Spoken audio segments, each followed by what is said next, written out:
How many shooters were there? Really? Plus, a prophetic voice is warning us of a red October, and a Satanist prayer is going viral. I'm John Matarazzo for charismanews.com, and this is your midweek rundown. Let's take a look here. How many shooters tried to assassinate President Trump? In this article, taken from a few different sources, where people are still speculating that there is more than meets the eye about the July 13th event. There have been several independent investigations into the event, as the government's reasons and narratives simply are not jiving with many. Former sniper for the United States Marine Corps, as well as a former Green Beret sniper, John Cullen, also a ballistic expert, joined Clay Martin on the Tommy's podcast on Rumble. Discussing this sorts of subject could likely get you banned from platforms such as Meta and YouTube. So we're going to be very careful with how we talk about things in this report. Here we have a upcoming book called The Trump Code. If you want to check this out, there's some very interesting conspiracy type of things, but definitely will leave you questioning about exploring time travel, Nikola Tesla, the Trump lineage, and America's future. You got to take a look at that. But let's go back with our story. During this episode, Cullen alludes to Trump having been in the middle of a firefight at the Butler, Pennsylvania rally with multiple shooters on site. You can go to the article here to read this for yourself, but there's a lot more to this, including recently conservative commentator Benny Johnson was on site in Pennsylvania with congressional representatives Corey Mills of Florida and Eli Crane of Arizona, both of whom are combat veterans, and they analyzed the breakdown in security that nearly saw the former president killed. Johnson tweeted that our government lied about what happened that day. And to see the full story, you can go to the link here and to follow along. But definitely things that you need to be aware of, especially in these coming days, as we're leading to the potential Red October. Will Chris Reed's prophetic warning of a Red October come to pass?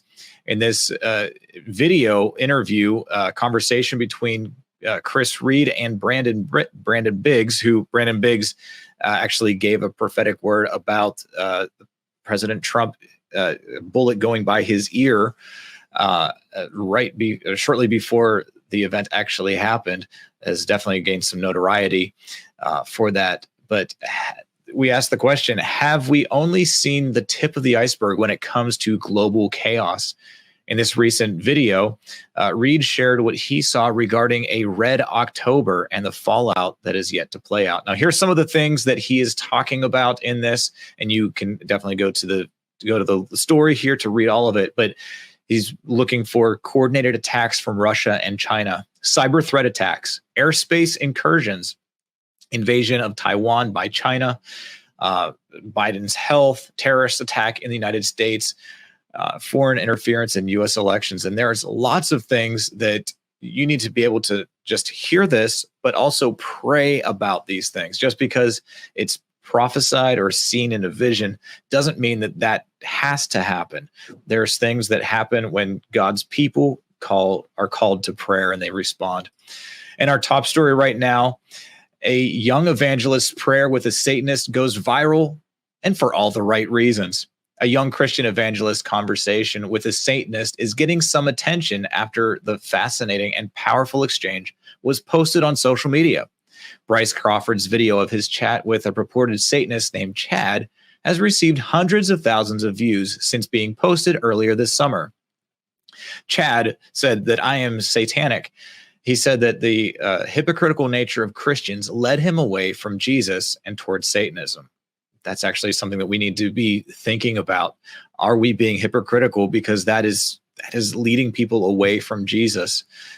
And definitely the video is linked in here as well. So you definitely want to watch this because it is powerful. Now, Crawford kept his responses focused on bringing the conversation to a natural place where he could share the gospel message.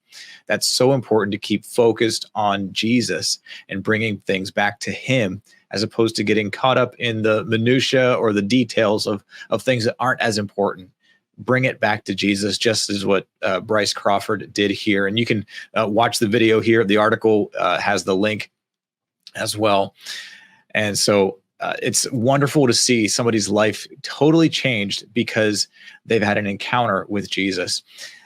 I'm John Matarazzo for charismanews.com. This is your midweek rundown. Thank you so much for watching. Make sure that you subscribe so that you get notified whenever we release new videos. And until then,